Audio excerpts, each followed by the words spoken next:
All good, thank you. Good session this morning? Yes, like always. Can I just check, fitness-wise, how is everybody? Because there was quite a bit of concern about young Dan James last weekend. Yes, we have a few doubts for this game. Daniel James is obviously major doubt. He's still struggling a bit with his hit in his core muscle, so major doubt also for this game. Also Willy Gnonto, doubt, is struggling with some calf problems. Yes, missed a few training sessions, so late calls with both of them. But at the moment, I have to say they are major doubts. Apart from that, everyone is in a good place.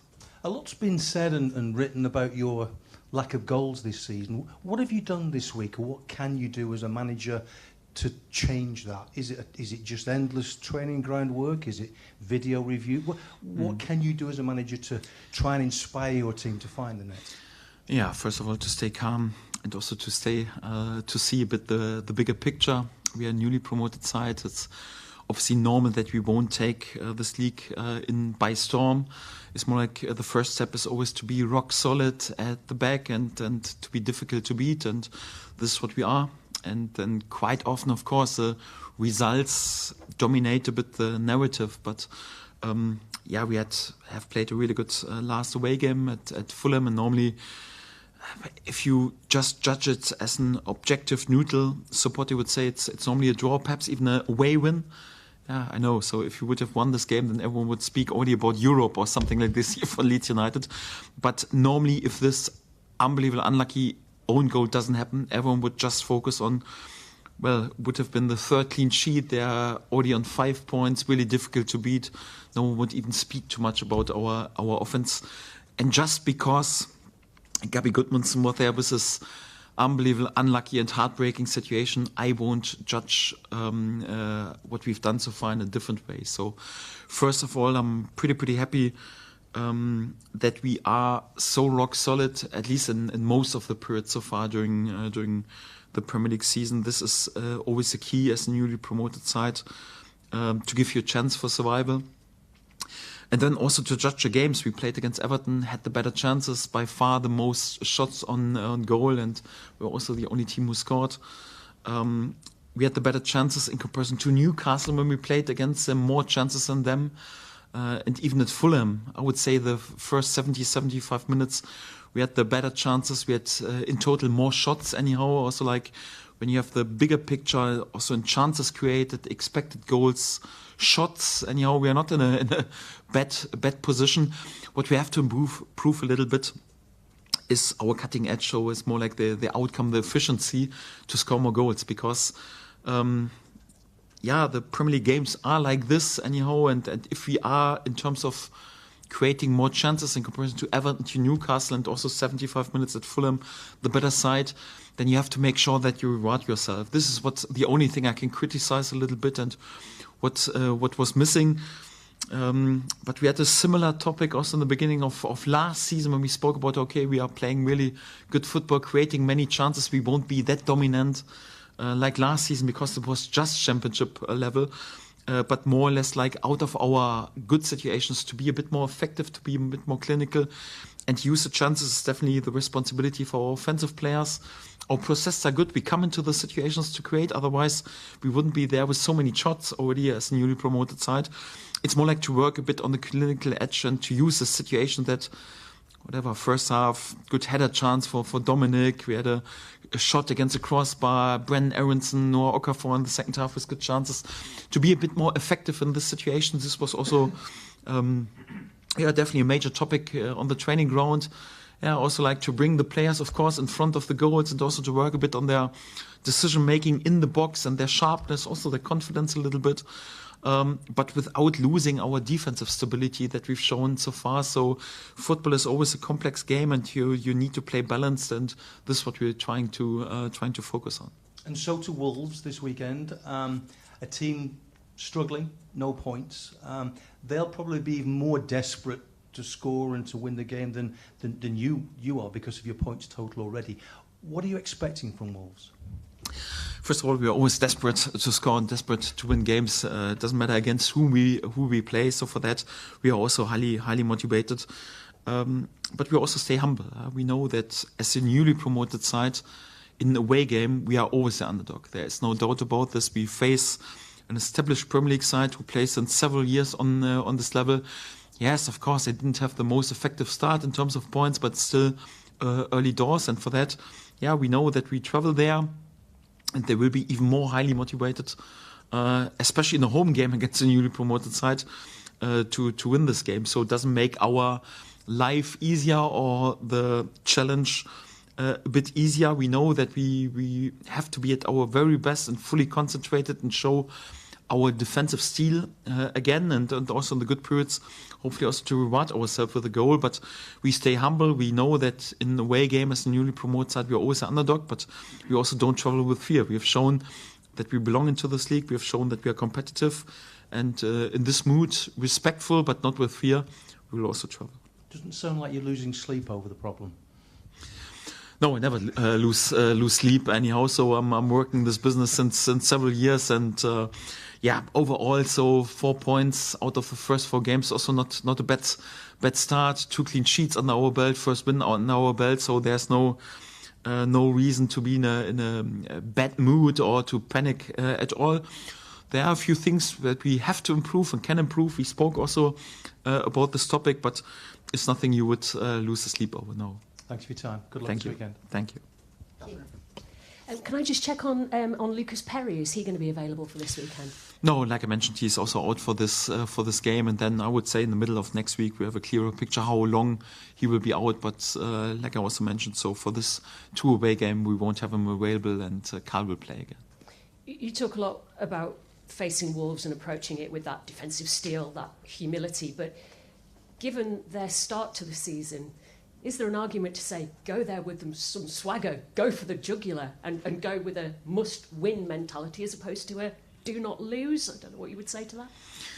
Well, must win. I've heard this last season, 46 games anyhow. So I go into each and every game and have the feeling, no, I must win this game because I want also to win this game. So there is no extra motivation. We are always there with 100% motivation to win the game.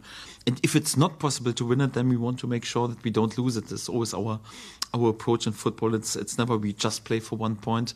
We go into each and every game in order to win it.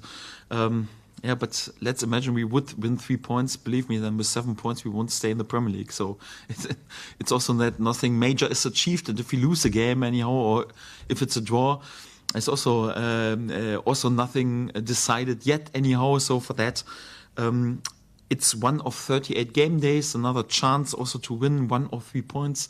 This is what we're desperate trying to do.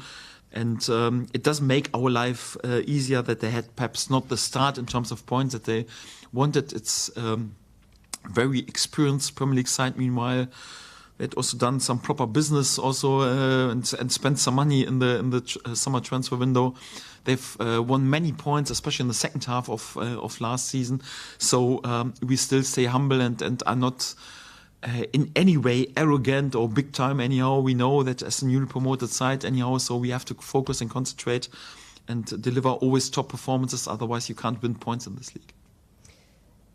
I appreciate this is not a conversation that you particularly want to have with regard to Harry Gray, but given that he scored a hat-trick this week and given that we're seeing the introduction of Max Darman for Arsenal, Rio Ungamoa for Liverpool, when is the right time to introduce him to your Premier League squad?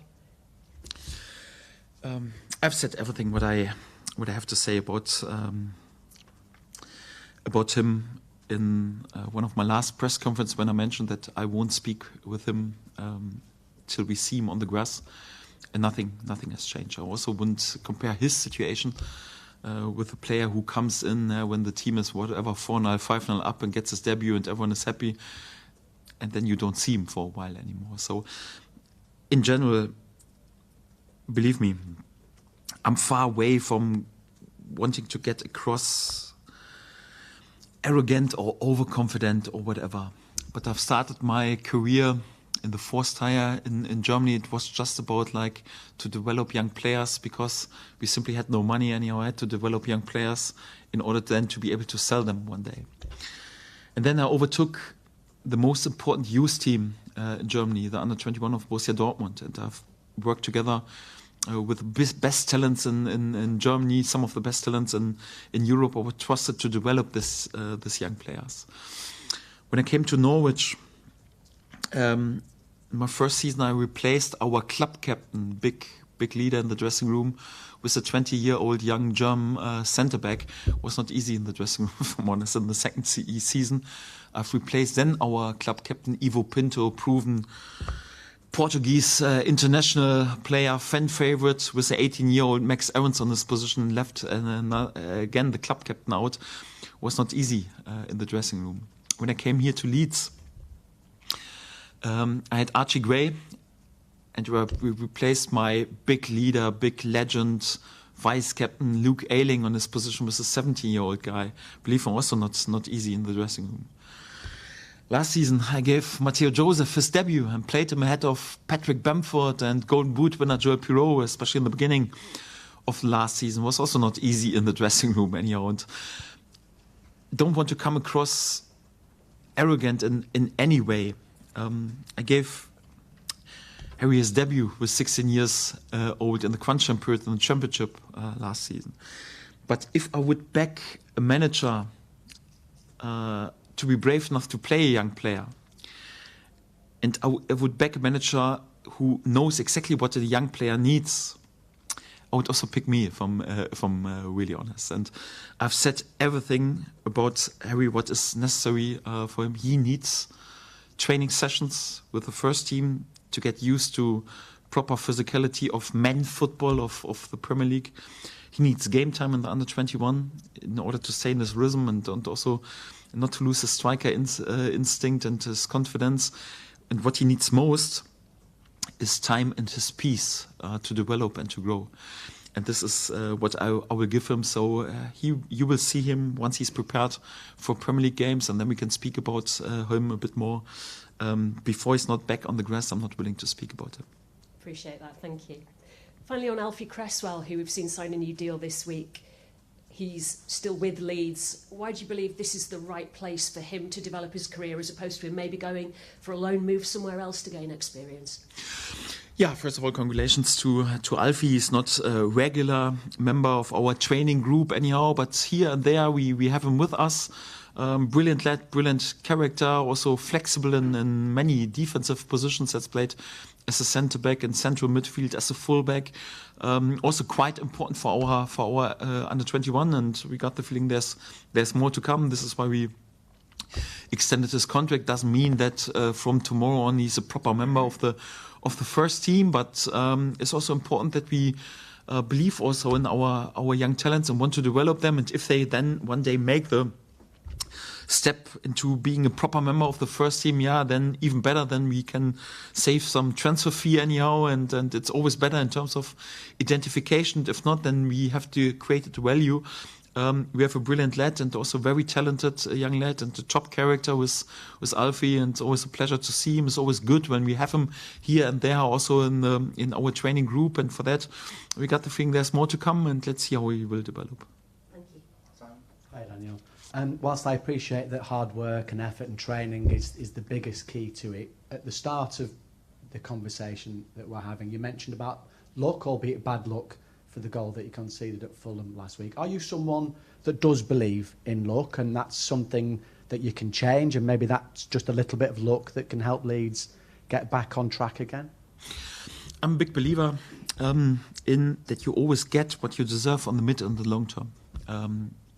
So there is no shortcut to success or whatever. So it's always like, I'm a big believer, you play like you train, and you will always reward it for what we are willing to invest in life and also in football. And this is also how we work. This doesn't take away that football sometimes can be the cruelest and also unfair sport in the world, because there are no other ball sports where it's just about one goal quite often. If you play tennis, there are so many points. If you play basketball, so the score is whatever, 120 to 110. If you play golf, there are many strokes, and sometimes you're lucky or unlucky, but if you have a good day, you play good, and if not, then you don't have a good score.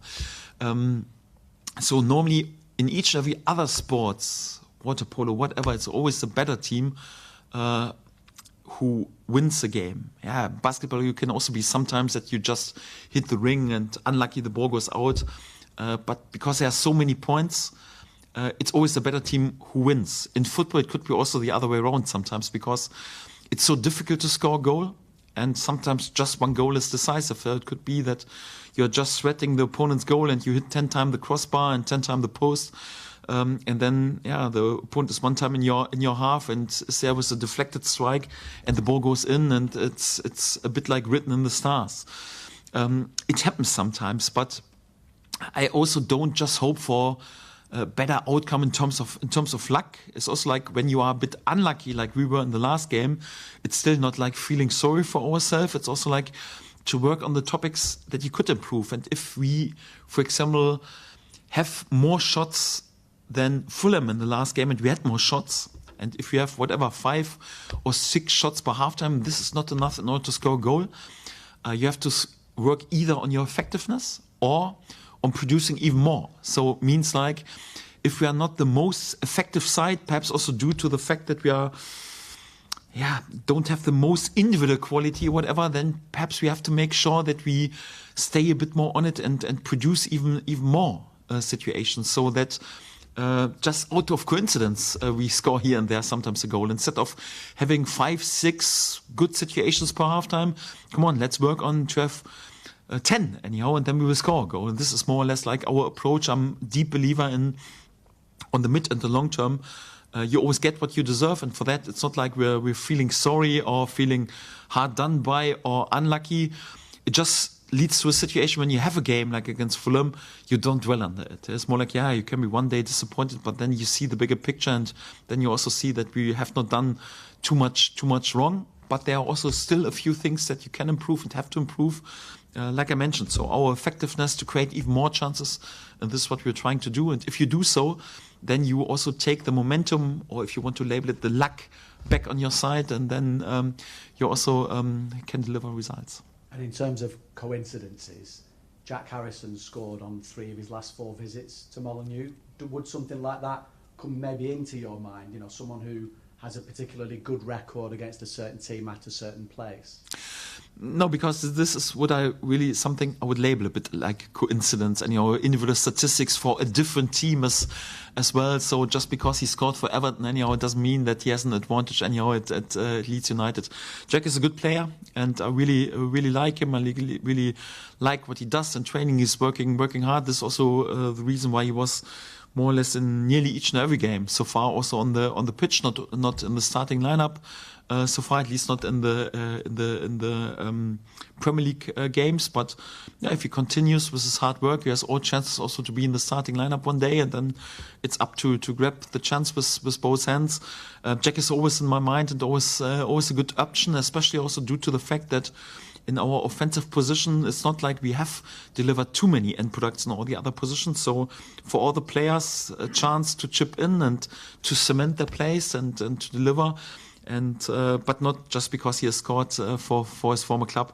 This has no advantage for him for the upcoming game. Thank you. Hi Daniel. Last season you talked to us about developing areas of Brendan's game, like when he would move out of good positions or composure in shooting. How do you go about developing the creative side of a player's game so he makes more chances? Yes, so first of all, it's also important to be not too much on the back of a player anyhow, and to put too much weight on his shoulders. So I've got sometimes a bit the feeling with Brendan that we are a bit like in public also a bit overcritical with him. I have to defend him also a little bit because yes, he also came into a side. Let's be honest, we have started the first 3 league games and also the last final test preseason against AC Milan, always with the same offense. We've always started with Willy and Daniel James. But in these 4 games, we have not scored out of, we just have scored 1 goal out of open play. It was a midfielder, Anton Stach. And we have scored more or less additionally also 1 penalty situation. And this penalty situation was also won by Anton Stach, and then Lucas Metscher scored this penalty. In football, it's about competition. It's more or less like when you have good players starting and good players on the bench, at some moment you also have to deliver. Otherwise, some other good players will come in and get their chances. I was, for example, pleased with the workload of DJ, of Willy against the ball and their tactical behavior, but it's always the same. If you are playing in the offensive position, at some point you're here and there, you have to deliver a goal or to deliver at least an assist. Otherwise, some other good players, if they are training well, they get their chances. This is what happened also in the last game with Brennan and with Noah. Obviously, it was also not one of the easiest games to come in because it was an away game at Fulham. It's always a bit easier, perhaps in a home game, because naturally we're playing a bit more dominant. And the main task, I didn't expect that Brennan would cut Fulham all alone into pieces. The main thing was also like Fulham always has a very strong offensive left side, also with Sessegnon going forward and Iwobi on the left side, and I wanted there a player who supports also our right back. And I think it's also credit to Brennan's good work that Sessegnon was not a factor in their offensive play, that also Iwobi later on was substitute from this position. I think I was pretty pleased with Brennan's defensive work and skill. We know that he has challenges in his offensive game in terms of decision making, being a bit clearer and straightforward. This is something we speak a lot about, that he's a bit clearer in his decision making, also up front, and this is something you just can work on. It's not like I press a button and do my magic and he's a completely different player who's unbelievable clinical and always with the right pass. It's more like to bring him in training also more and more into positions where he has to take decisions, and then he's a bit more clearer in his actions and straight in his actions. I quite like that he was in a good position also in the second half, and Fulham was also not a bad finish, was a good save. I like that he had the chance. But it's also for him as an offensive player. Of course, in the end we want goals, we want assists, and in the end he has to deliver. Otherwise, a different player will get his chance. But instead of criticizing him too much, it's not like Brennan is not willing to score a goal or not highly motivated. Sometimes it's a bit more like that because he is so on it, that he is perhaps losing a bit his calmness and is then not so clear in his action. This is a bit like what I want to give him, but it's also not helpful if everyone is on his back and always criticizing him for this. I also have this attitude when you have a player and he has covered more distance and more defensive work than any other offensive player all on the pitch. Also, as a supporter, I would be happy anyhow and say, listen, this guy works his socks off for us. This is what I want to see. Yes, and if he then also adds creativity and class, anyhow, even better, more or less. What I want to see is from my player who represents my shirt is definitely hard work, and this is what Brennan always does. And for that, as long as a player works hard for this team and does his tactical job, what is the basement also against the ball, I'm always happy. But if he wants to become a regular starter who starts each and every game, then for that, of course, he has to improve together with our help his offensive outcome. It's a bit like last season. Daniel James, Manu Solomon at some point, they scored goal after goal and delivered assists after assists, so they kept their place on the starting lineup. If you don't do this in the offense, and so far in the offense we haven't done this, then you have to accept, okay, there's competition. Sometimes a different player gets a chance to cement his position. And this is how football has worked 30 years ago, and it still works also in this way nowadays. So yes, he has to step up a bit in his offensive decision making. After the Newcastle game, Ilya Gruev thought that the second to last pass was a bit of an issue for the side. That was his feeling. Did you share that thought, and did you feel like the team were better at that against Fulham?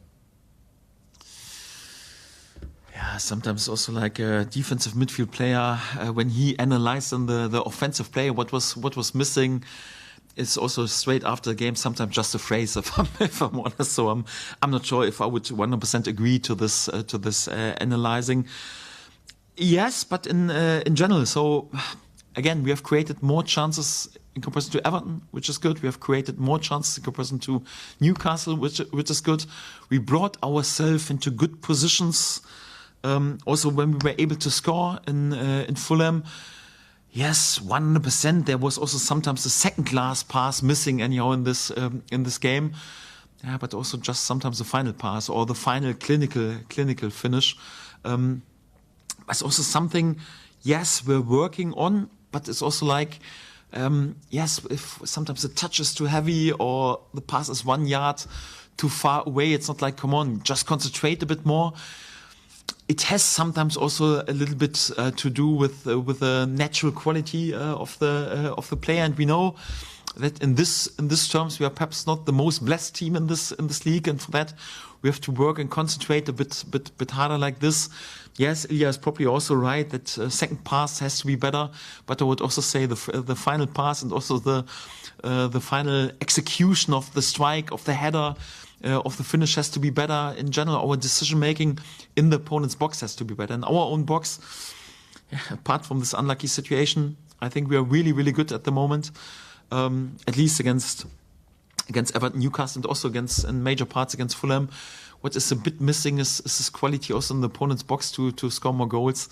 And this is what we have to add, yes. Hi, Daniel. Just following on from that, really. You mentioned Anton Stark there before, and a lot of focus has been placed on the attackers in the last few games. But is there also a need and an onus on your midfielders to be more creative and to score goals as well? Yes, of course, because we also play more or less with three midfielders, and during this season, for that we also need goals. We need goals and assists from these positions, from Sean Longstaff, from Anton Stach, from Tanaka, Ilya Guev. If he plays a bit more advanced role, so far he has always played the deep six once Ilya was not available, of course. Or could also be that at some point we also have a different player or a different type of player in this role. Brennan or Joel have played last season also a lot in these positions when we were also could afford also to have one more offensive player also on the pitch. Of course, it's important, and for that we also, in terms of recruitment, we were also focusing on this. We know that Sean Longstaff can score goals. He has shown this also, I would say even in the last game at Fulham, he brought himself into good positions. Said he just hit the crossbar, but we need here and there also goal from midfield positions.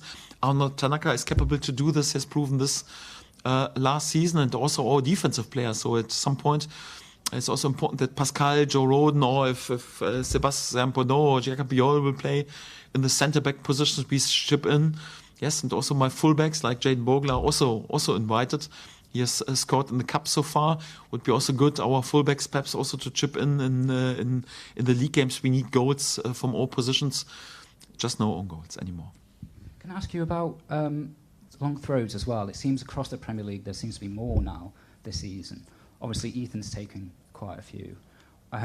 When did you first discover he has that throw on him, and how big of a weapon will that be for you this season? Even when we signed him, because my assistant coach, Edmund Riemer, let the players quite often also like practice throw-ins to see, okay, who is capable in case we go for it always, who isn't there with the throw-in. Also last season we have changed it sometimes because our fullbacks, even the first season, Archie Gray was horrendous in throw-ins. And nowadays you don't learn it on academy level anymore. It's the same like headers. So then Easton had to move out and had to take the throw-in dangerous areas when we need to get rid of the ball in our own half. Football in general, everything was in fashion, comes back 20, 30, 40 years ago. It's always like in waves. In my generation, when we had no solution to create a chance anyhow, it was quite often pragmatic, and we said, okay, come on, listen. When there is a long throw in the box, we move the centre backs up, and then we go for it and just create a bit of chaos like this. Then there was a bit more like the period of course, possession-based football, a lot Spanish influence was a role model, French influence. And it was a bit more like, a bit the attitude, not criticizing, but that goals out of a throw-in or out of a set piece are not really for the best teams in the world. Let me label it like this. And right now, it's more or less like then the next wave. Yeah, proper long throw-ins are in fashion back again, and you go for it, or also set-piece goals. So I never went away from this. You know my attitude from the first day. I said, listen, if you want to win a title, there is a game And there are games in the season when you need to score out of set pieces or also like to use the long throw in. So it won't be, we are still a possession side. It's not like in each every moment we go for it. It's also like if we would need to move Pascal Struijk and Joe Rodon in each every situation up into the opponent's box and are always working with a long throw in. You can speak to Joe and Pascal anyhow how they like it anyhow, because they also have to sprint back and to defend proper. I'm also not a big believer that football game should be played just in the air and just with this stop and go situations. But if it's possible against some opponents, if the situation on the sideline is good, if the time in the game is good, it's definitely something what we want to use, and we will also use it in the future. And in general, my feeling is it still comes back right now in football. Yeah, even the best possession sides. Yeah, when you watch PSG, Luis Enrique, ball on the stand from the kickoff and just against the ball, I'm still not willing to do this because I hate to give the ball away. But even a manager who is known for keeping possession, he gives the ball to the opponent on purpose anyhow. So at the moment, it feels like the next wave is coming a bit in football, and many things are changing. That doesn't mean you have to do everything. So it's not like I give the ball on purpose to the opponent. I will never do this. But long throw-ins are definitely a tool and a weapon that we want to use. Yes. Hi, Daniel. Last week on two occasions, you mentioned the 2023 write-offs of Daniel, Brendan, Willie, Jack in the relegation season. And it struck me, you mentioned it twice, and you said, don't expect miracles from these players. And the psychology of that really fascinated me. And is that the sort of thing where you go to them and say, look, lads, I'm going to say this to the press. I need to say it. I feel like it suits my strategy. But don't get disheartened, or I don't lose faith in you. Do you go and speak to them and address those comments, or do you allow them to read them and make their own minds up? No, this was something I also spoke with the lads about this, because as a manager, whatever you say, you're always criticized. Because I would say, especially after deadline day, I tried also to stay calm and to back my players. And I would say 95% of the comments were then also like, why is he not punishing the recruitment anymore and goes a bit more like for asking for more options or whatever, and you're criticized for this. And if you then speak about, the players that we have, they are perhaps sometimes lacking individual quality, then it's more like the other 5% say, how can he criticize the players that they are not good enough anyhow? So I don't believe too much in this psychological game. So, I like to be open and honest and to name it how I see it. I've spoken before that our plan was always to add a bit more offensive options to it. And if deadline is over and we have not done this, I can't tell you the exact opposite and say, listen, it was never the plan to sign any offensive players, because I would just talk nonsense. And everyone is also aware, listen, what he's telling us and trying to tell us is more like it's not the truth. I'm not this type of guy who is doing this. But it must be possible. It must be possible also like to address sometimes that we have good players, that we have players that we trust, that we back, who have the chance also to develop, but there are still challenges in the game that they need to improve. Yeah, we spoke about Brendan Aronson. It must be possible to say, listen, I like this guy, he's working very hard, his work against the ball is on the top level, but of course, he still has to improve his offensive actions, his offensive output. It must be possible also to address this. And this is also what I've done. It must be possible to address this also to the players. So they all know how much I trust them and how much I want them. If I wouldn't trust them and I wouldn't believe them in them, they wouldn't be in our squad anymore. I would have told them more or less before, listen, you're not for me on Premier League level. So I back them to improve in comparison to what happened 2 or 3 years ago, and also to address this offensively. Okay, we have to improve this or that topic. It must be possible to do this without that the players know, okay, they are backed and they are trusted anyhow. And this is also what I spoke, for example, with Brendan, also quite open about it. I know told him, listen, remember how you came here 2 years ago? Everyone was doubting you. You fought your way back in the hearts of the supporters with hard work, with good performances, with goals, assists on championship level. Yes, right now we're back on the Premier League level. Everyone is doing the same, doubting this. Let's be open for this, but just take it as a challenge. So there's nothing to lose, Brendan. Just a lot to win. And we know there are challenges in your game, but you have the backing, and as long as you work hard, we will never lose the trust anyhow. But we will work with you in order to improve you in these topics. And this is also what we're doing. So it must be possible to back your players, but also to ask for some improvements in some areas. It must be possible to be open and honest like this, and not to interpret too much into psychological games. When Xhaka came in, he was quite an eye-catching sign. Slovenia international, £15 million or thereabouts. Clearly came with dreams of playing regularly. I know you're not here to win the Nobel Peace Prize in terms of giving players minutes, but maybe from the outside, the expectation was Xhaka would eventually maybe become a first-choice option for you, but Pascal has clearly played very well. So has Pascal surprised you in any way and surpassed those expectations? No, first of all, you have to judge it also in a realistic way. I would say for 80% of the clubs in the Premier League, if you sign a player or a centre-back for £50 million, it feels like, okay, it's probably a project anyhow, and it's a fifth or sixth choice centre-back. I would say at least for 80% of all the clubs on Premier League level. Of course, for us, it's a marquee signing because we're also 100% convinced of Xhaka, and I am also 100% convinced. But it's never like there is already on the team sheet already one name written in the starting lineup just to his transfer fee or salary or name or CV or whatever. It always depends on what happens on the pitch, in the games, on the training pitch. And I have to say that I liked Xhaka a lot during preseason, but was the fact that he was not available for the first game day.